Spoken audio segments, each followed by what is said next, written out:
네,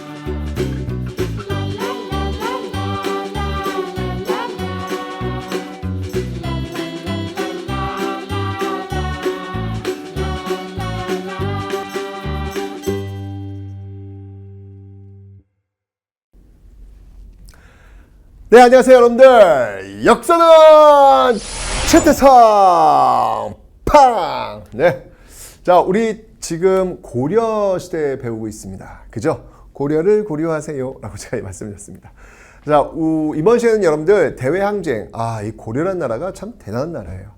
고려가 여러분 조선 왕조도 500년이지만 고려 왕조 역시 한 약 500년 정도가 되거든요. 근데 정말 조선과 고려의 차이점 중에 하나가 뭐냐면 끊임없이 외침이 있었다. 정말 고려시대는요, 끊임없이 외적이 쳐들어왔던 그런 시대였습니다. 조선시대는 왜 임진, 외란, 병자, 호란 요 두 개의 큰 사건이 있었잖아요. 근데 그 외에는 계속적으로 어떻게 외침이거나 그러진 않았거든요. 근데 고려시대는 정말 끊임없이 쳐들어왔던 그런 시대였거든요. 그래서 정말 전쟁과 함께 살았던 사람들이 고려 사람들이 아닐까라는 생각이 들어요. 여러분들 진짜 전쟁 없는 지금 이 시기에 살고 있다는 것은 정말 축복이다 라고 여러분 생각하셔야 돼요. 진짜 감사한 일입니다. 오케이. 자, 어쨌든 오늘은 이 고려의 항쟁, 대외 항쟁을 볼 텐데, 전 시간에 우리가 고려가 만들어진 과정 봤잖아요. 일단 여러분들 고려를 시기 구분을 한번 좀 해볼게요. 고려를 좀 나누어 볼게요. 조선시대를 크게 두 시기로 나눌 때 그 분기점, 그 가운데 위치한 게 뭐냐면 임진왜란이에요. 임진왜란을 기점으로 조선 전기, 조선 후기 이렇게 나뉩니다. 고려시대는 어떻게 나뉘냐면요. 자, 고려시대는요. 이렇게 제가 보면 요 굵게 지금 제가 쭉 라인을 그은 게 있어요.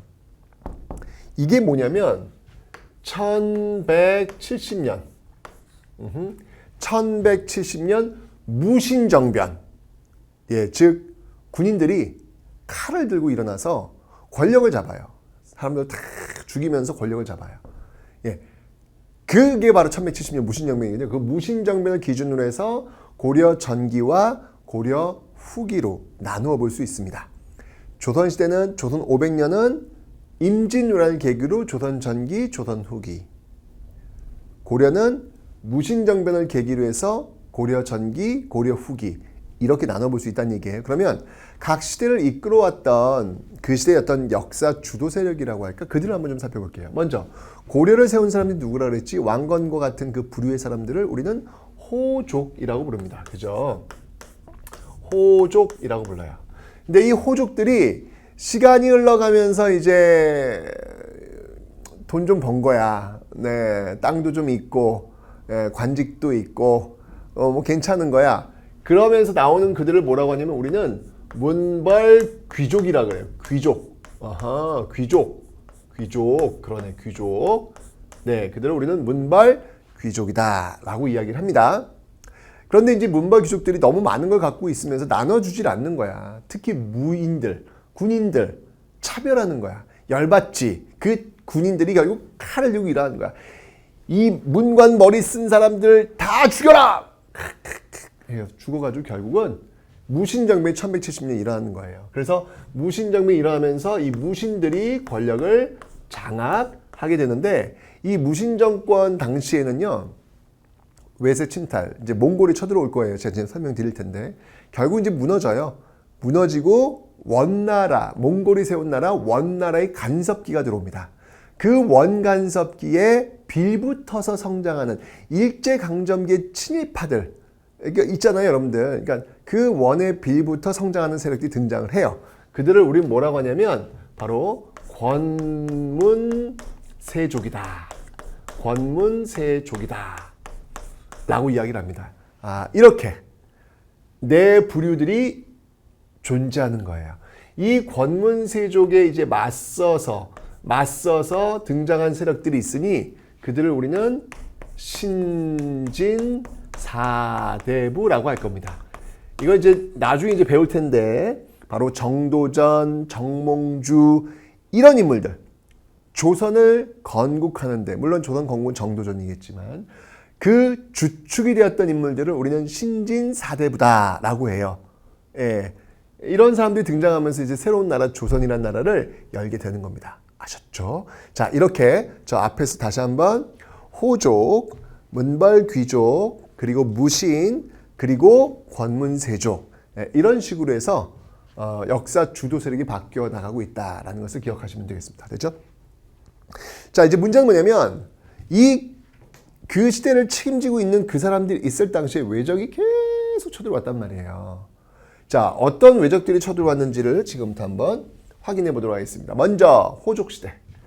자, 이때가 이제 대략 10에서 한 11세기 정도. 이게 딱 떨어지는 건 아니에요. 대략 10에서 11세기 요 당시에 쳐들어왔던 이민족을 한번 살펴보도록 하겠습니다. 이들이 누구냐면 바로 거란이에요. 거란. 예, 거란족이 이때 쳐들어와요. 거란족이 이때 쳐들어오고 있더라 라는 겁니다. 자, 그래서 제가 이 당시에 그 외침이 있을 당시에 활약했던 사람들을 중심으로 해서 한번 보도록 할게요. 초창기에 여러분들 태조 왕건 알죠? 네, 이 태조 왕건 같은 경우에는 거란족 싫어했어요. 왜 싫어했을까? 거란이 멸망시킨 나라가 어디냐면 발해예요. 발해. 이 거란이 멸망시켰던 나라가 바로 발해입니다. 발해.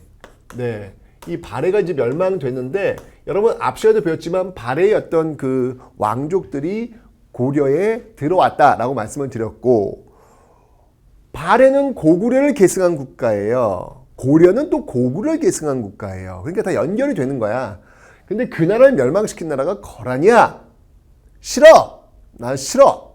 라고 해서 거란에서 태조 왕건이 딱 고려를 세운다고 하면서 축하 사절단을 보내요. 선물도 보내요. 어떤 선물을 보내는지 알아? 등이 2개가 있는 선물. 낙타. 얼마나 귀했는데 이 당시에는요. 낙타를 보낸 거예요. 그런데 태조 왕건이 발해를 멸망시킨 거란 너희들의 선물 안 받아! 라고 해가지고요. 다리에다가 그 선물로 준 낙타를 묶어가지고 굶겨 죽여요. 대박. 여러분들 요즘 중국에 왜 판다 있죠? 판다. 네, 그 판다가 다른 나라랑 외교할 때 이렇게 자주 가요. 그런데 선물로 예를 들면 중국이 선물로 판다 줬어. 근데 그 나라에서 중국 싫어! 하고 판다를 굶어 죽였어.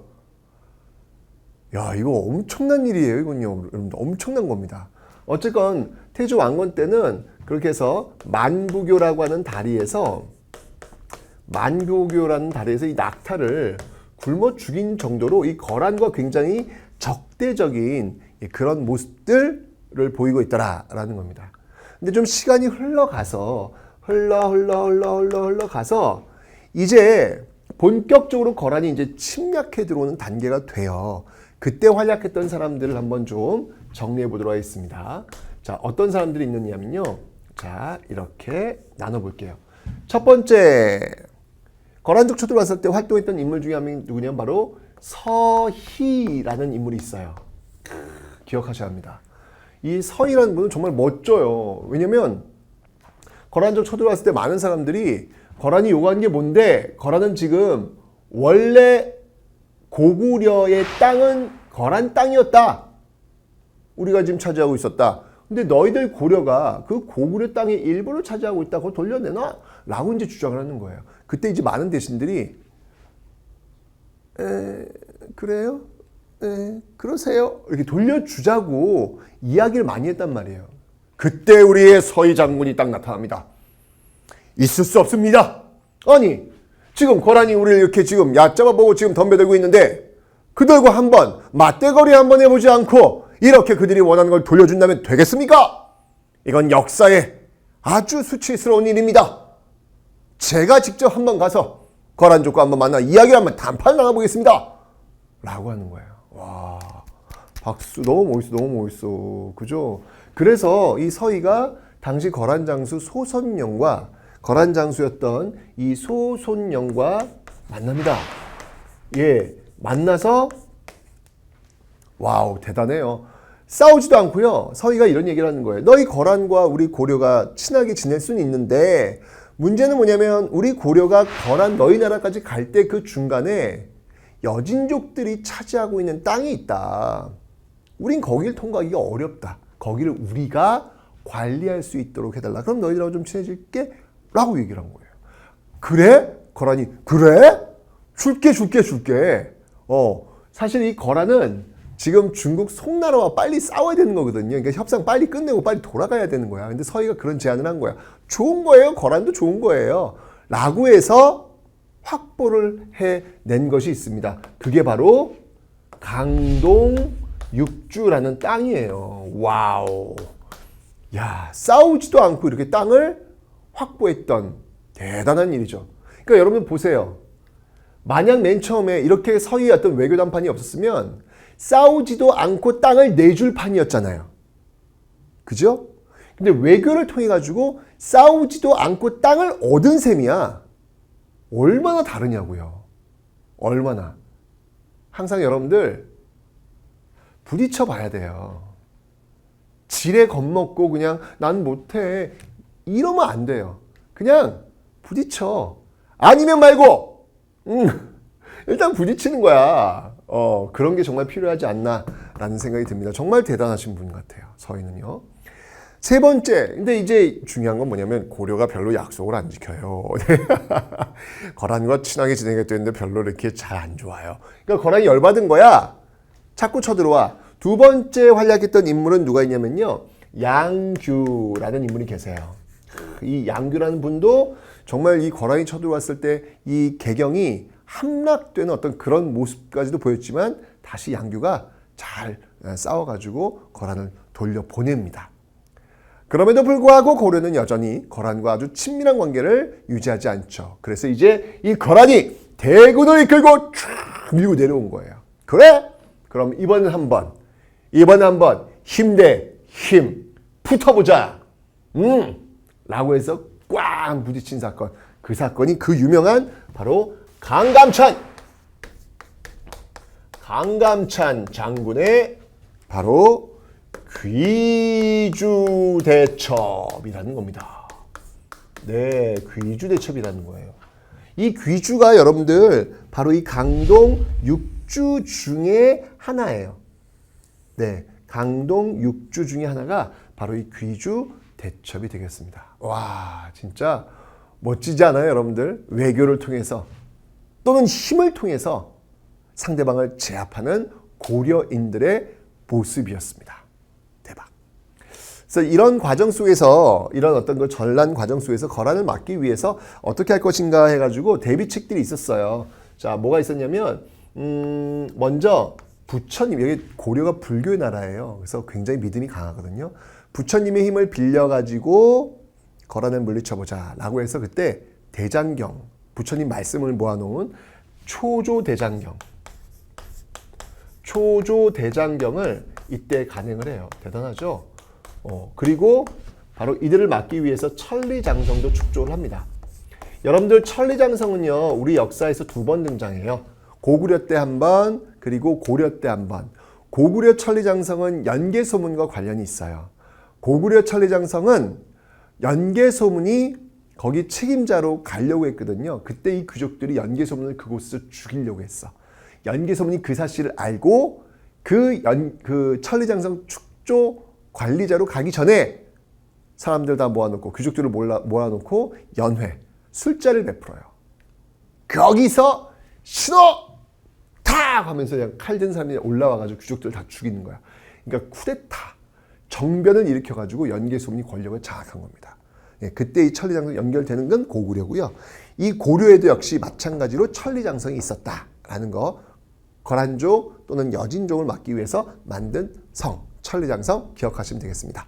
제가 이건 앞 시간에 5도 양계하면서 천리장성 설명드렸어요. 기억나셔야 합니다. 네, 이렇게 해서 여러분들 호족의 시대, 거란족 침입을 이렇게 막아냈습니다. 그런데 여기서 그치지 않아요. 12세기. 네, 이 12세기쯤 되면요, 또 쳐들어와. 어떤 나라가 쳐들어오냐면요, 이번에는 여진족이 쳐들어오네. 아하, 진짜. 여진족이 쳐들어오네. 여진족. 자, 이 여진족이 세운 나라, 거란족이 세운 나라를 뭐라고 하냐면 여러분들, 거란족이 세운 나라를 우리는 요나라다라고 합니다. 요나라. 여진족이 세운 나라를 뭐라고 하냐면요, 금나라다라고 그래요. 나중에 여러분들 왜 여진족이 조선시대에 또 나라를 세워요. 그래서 금나라, 뒤에 나오는 나라다라고 해서 후금, 뒤후자, 후금이라고 하는 겁니다. 예, 그 후금이 결국 정묘호란, 후금이 이름을 바꿔서 청이 되고 병자호란, 그건 조선시대 때 나오는 모습이에요. 어쨌건 고려시대 때 이 여진족이 세운 나라 금나라가 있었는데, 맨 처음에 이제 여진족이 이렇게 성장할 때 이걸 어떻게 해결하지? 라고 고민하면서 활약했던 인물이 있어요. 그 인물이 누구냐면 첫 번째 바로 윤관이라는 인물입니다. 윤관 이 장군, 이분도 정말 대단한 분이에요. 윤관은요, 이 여진족이 여러분들 어떻게 싸우는 거야? 말 타고 싸우는 사람들이잖아. 그죠? 그러니까 우리도 그러면 말을 타고 싸우자. 그들을 맞서자. 라고 주장을 해요. 그래가지고 이 윤관은요, 어떤 부대를 만드냐면 별무반이라는 부대를 만듭니다. 별무반이라는 부대를 만들어요. 이 별무반은 어떤 부대냐면 신기군, 그 다음에 신보군, 그 다음에 항마군, 요렇게 이제 구성이 돼요. 그래서 신기, 신보, 항마인데, 신기군, 기가 뭐냐면 기병할 때 기자, 말탄 부대예요. 신보군, 보는 뭐냐면 보병, 걸어다니는 군인들. 항마군, 마귀를 항복시킨다. 이런 능력이 있어야 되겠죠. 귀신을 압박시키려면 스님들, 그러니까 스님들로 구성된 부대예요. 이런 별무반을 만들어가지고, 근데 이제 여기서 방점은 기병이에요, 기병. 네. 이걸 만들어가지고 그냥 막 압박해 들어가는 거예요. 그래서 여진족 땅을 빼앗아요. 와우! 이 별무반을 통해서 확보한 땅을 우리는 뭐라고 한다? 이걸 바로 우리는 동북구성이다. 동북 지역에 있는 9개의 성 확보한 인물이 윤관입니다. 대박이죠, 여러분들? 엄청난 인물이 바로 윤관. 근데 이때까지만 해도 여진족이 그렇게 아주 그냥 힘이 막 세지는 않았다는 얘기죠. 그런데 이제 여진족이 너무 힘이 세지는 거야. 막 중국에 막 이 거란을 막 무너뜨리고 막 이 중국 송나라와 막 부딪히는 어떤 그런 장면들이 보여지고 있어요. 이러니까 이 금나라가 이제 여진이 세운 금나라가 이 고려한테 사대해라. 사대는 뭐냐면 여러분들, 사가 뭐냐면 섬길 사자예요. 대는 뭐냐면 클 대자야. 큰 나라를 섬겨라 라는 요구를 해옵니다. 이때 있었던 인물들 중에 누가 있었냐면요, 바로 이자겸, 그리고 김부식. 여러분 김부식이 누군지 아세요? 네, 이 김부식은 현재 존재하는 가장 오래된 역사서라 할 수 있는 삼국사기의 저자예요. 네, 이 김부식과 이자겸이 있었는데, 이때 이들이 어떻게 하냐면 금나라가 사대하라 라고 하니까, 사대? 너희를 섬기라고? 알았어. 알았어. 이게 4대 오케이. 여기는 이제 들어오는 거예요. 그러니까 이런 모습을 보이니까 열받는 사람이 있었어. 뭐 하는 거야, 너 지금? 라고 해가지고 일으킨 난이 하나 있습니다. 그 난이 뭐냐면 바로 묘청. 네. 이 묘청의 서경천도 운동. 이 묘청이 서경천도 운동을 전개해요. 네. 서경천도 운동. 여러분들 고려의 수도는 어디? 개경. 그죠? 근데 개경 이제 끝났고, 거기 이제 이미 뭐 기원이 끝났고, 풍수지리적으로부터 끝났고, 이제 서경, 고구려의 수도였던 평양으로 옮기자. 이런 자주적인 고구려의 모습을 본받자. 그리고 금나라 깨자. 라고 하는 이 서경천도 운동을 주장하면서, 일으키면서 금나라를 정벌하자. 금을 정벌하자. 이런 주장을 하는 거예요. 예. 결국은 이 김부식이 바로 이것을 진압을 합니다. 네. 진압을 합니다. 결국 묘축의 서경천도 운동은 김부식에 의해서 진압이 되기는 했지만 어쨌건 이 고려시대가 굉장히 흔들리는, 문벌귀족 시대가 흔들리는 그런 계기로 작용했다라는 것도 하나 여러분들 좀 기억하시면 되겠습니다. 바로 이 묘청의 서경천도 운동, 금을정벌하자! 좀 자주적이잖아요. 그래서 신채호 선생이, 일제강점기 신채호 선생이 이걸 뭐라고 얘기했냐면 조선 역사 1000년 내 제일대사건이라고 규정하기도 했습니다. 이게 누구? 일제강점기 역사학자였던 신채호 선생에 의해서 조선 역사 1000년 내 제일대사건. 여기서 자주적인 묘청이 적기 때문에 우리가 이후에 문약한, 약한, 힘이 없는 그런 유학자들이 어떤 나라로 되었다라고 이제 이야기를 하는 것이죠. 그래서 1000년 내 제1대사건이다 라고 지금 이야기를 하고 있습니다. 됐죠?